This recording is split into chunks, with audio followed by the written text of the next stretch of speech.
ধ্রুব আয়তন প্রক্রিয়া। যে প্রক্রিয়ার কোনো সিস্টেমের আয়তন ধ্রুব থাকে তাকে ধ্রুব আয়তন প্রক্রিয়া বলা হয়। del V is equals to 0 হলে del W is equals to P del V is equals to 0। এখানে P এর সাথে del V গুণ অবস্থায় রয়েছে। তাপগতিবিদ্যায় আমরা del W সমান কি জানি? P del V। মেন সূত্র অনুযায়ী কি জানি? del Q is equals to del E plus del W। এখানে del W এর পরিবর্তে কি লিখতে পারি? P del V, অর্থাৎ del Q is equals to del V। যেহেতু P del V এর মান কি হয়েছে? 0।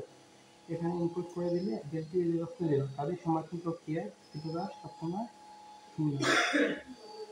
সংচাপ প্রক্রিয়া। সংচাপ প্রক্রিয়া যে প্রক্রিয়ায় কোনো সিস্টেমে চাপ ধ্রুব থাকে তাকে ধ্রুবচাপ প্রক্রিয়া বা সংচাপ প্রক্রিয়া বলা হয়।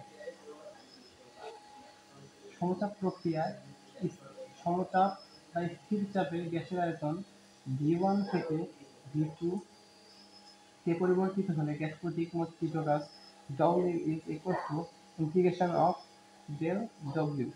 এখানে V1 to V2 এর সাপেক্ষে আমরা ইন্টিগ্রেশন করলে P del V এর মান পাবো, P del V এর মান পেয়ে যাব। এখানে P del কনস্ট্যান্ট তাই বাহিরে করলাম V1 integration of V1 to V2 del V। এখানে প্রথমে del V এর জায়গায় V2 এর মান বসবে, তারপর V1 এর মান বসবে। del W is equals to P del V। তাহলে সুতরাং W is equals to আমরা পেলাম চাপ গুণন আয়তনের পরিবর্তন। চাপ গুণন আয়তনের পরিবর্তন, অর্থাৎ কিছু কাজ সমান চাপ গুণন আয়তনের পরিবর্তন।